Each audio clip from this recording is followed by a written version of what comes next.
देखो ध्यान दो बच्चों, जैसे हम लोगों ने अभी जो बायनोमियल थ्योरम पढ़ी है, ये बायनोमियल थ्योरम पॉजिटिव इंटीजर के लिए है। मतलब n अगर पॉजिटिव इंटीजर है तब ये बायनोमियल थ्योरम है। देखो जैसे हम लोगों ने पढ़ा अभी, है ना, कि x प्लस ए की पावर n पढ़ा, तो क्या था, एन सी जीरो एक्स की power n minus zero a की पावर जीरो, एन सी वन एक्स की power n minus one a की power one, and so on n C n x की power n minus n a की power n। या देखो इसको हमने ऐसे लिखा था कि वन प्लस एक्स की पावर n, तो देखो क्या था, एन सी जीरो एन सी वन एक्स हो गया, है ना। देखो x की जगह रखो वन, तो वन की पावर एनीथिंग वन, और a की जगह रखो x, तो पावर जीरो, ये भी वैल्यू वन, है ना।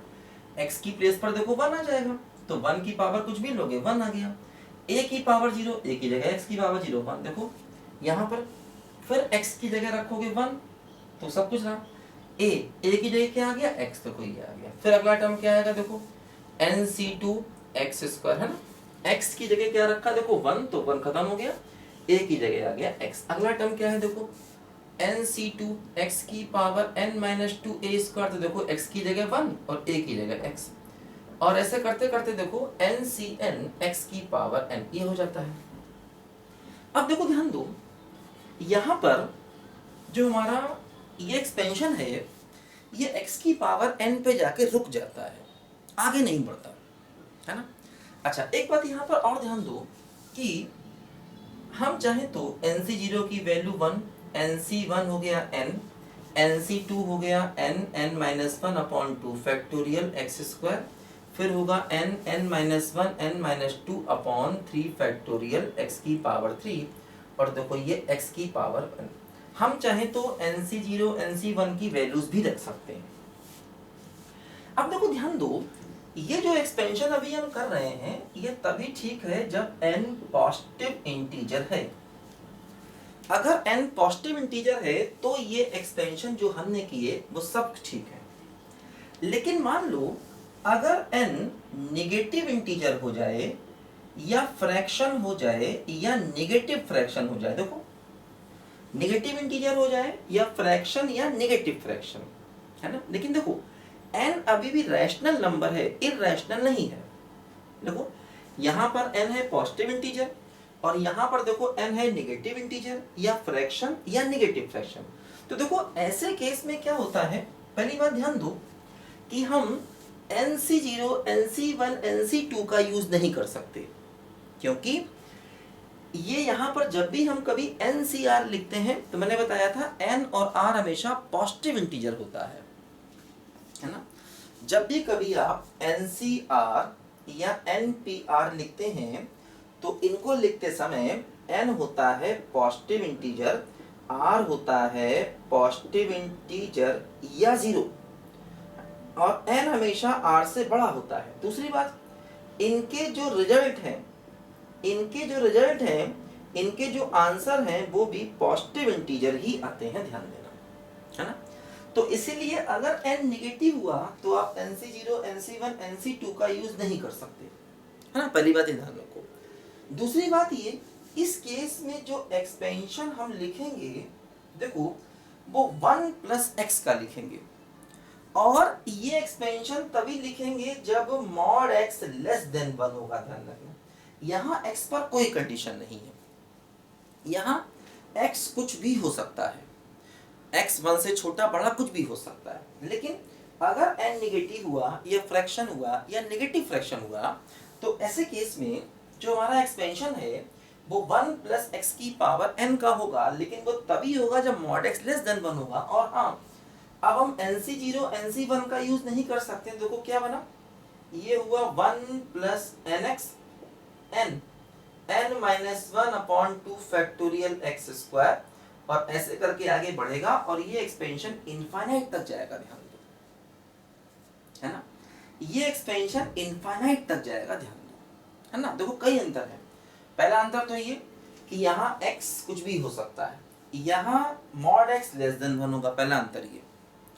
दूसरा देखो अंतर ये x की पावर n पे रुक जाएगा, मतलब इसमें n प्लस 1 टर्म्स होते हैं, इसमें n प्लस 1 टर्म्स होते हैं, इसमें देखो इनफाइनाइट टर्म्स हैं। तीसरा देखो डिफरेंस ये एक्सपेंशन x प्लस a के लिए है और 1 प्लस x दोनों के लिए है, जबकि यहाँ पर एक्सपेंशन सिर्फ 1 प्लस x के लिए ही होगा, ध्यान देना, है ना। x प्लस a के लिए यहाँ पर एक्सपेंशन नहीं, तो कई डिफरेंसेस हैं, ध्यान देना। अब देखो जैसे अगर मान लो n इररेशनल, ऐसे मान लो अगर n √2 है, तो हमको मालूम है √2 की जो वैल्यू है लगभग वैल्यू 1.4 होती है, लगभग, है ना। तो हमने देखो √2 को 1.4 लगभग लिख दिया, इसका मतलब 1.4 रैशनल हो गया। अब जब रैशनल हो गया तो फिर आप ये एक्सपेंशन लगा सकते हैं, है ना, क्योंकि जो हमारा इररेशनल नंबर है उसको हम क्या करते हैं, अप्रोक्सीमेट करके रैशनल में बदल देते हैं। जैसे मान लो पाई आ गया, अब पाई की एक्चुअल वैल्यू तो मैंने बताई थी 3.14159265 होती है, वो क्या होती है, इररेशनल वैल्यू होती है। लेकिन हम पाई को 3.14 लिख दें या 22/7 लिख दें तो पाई रैशनल बन गया, है ना। तो क्या होगा कि अगर मान लो n इररेशनल हुआ तब भी हम उसको रैशनल में बदल करके ये थ्योरम फिर से लगा सकते हैं, है ना, ध्यान देना।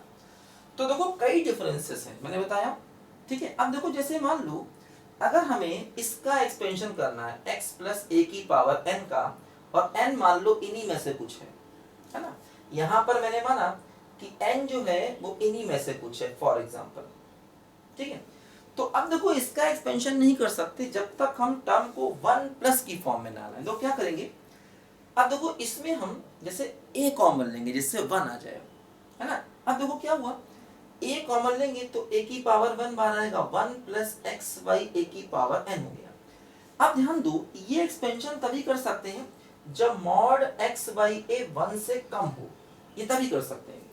अब हम इसका देखो एक्सपेंशन कर सकते हैं बिल्कुल उसी मेथड से, क्या होगा, 1 plus n into x plus n minus 1 upon 2 factorial x का स्क्वायर, और देखो ये एक्सपेंशन इन्फिनिटी तक जाएगा क्योंकि n को हम नेगेटिव इंटीजर, मतलब यहाँ पर जो n है वो नेगेटिव इंटीजर है या फ्रैक्शन है, ऐसा मान के चल रहे हैं। अच्छा अब देखो जैसे हम इसी में से x को भी कॉमन ले सकते हैं, तो हो जाएगा 1 प्लस a बाई एक्स की पावर n। लेकिन ध्यान देना अब यहाँ पर mod of a by x 1 से कम होना चाहिए, तभी हम इसका एक्सपेंशन कर सकते हैं, है ना। तो ये तभी पॉसिबल है जब ये 1 से कम हो, यहाँ पर ये 1 से कम हो।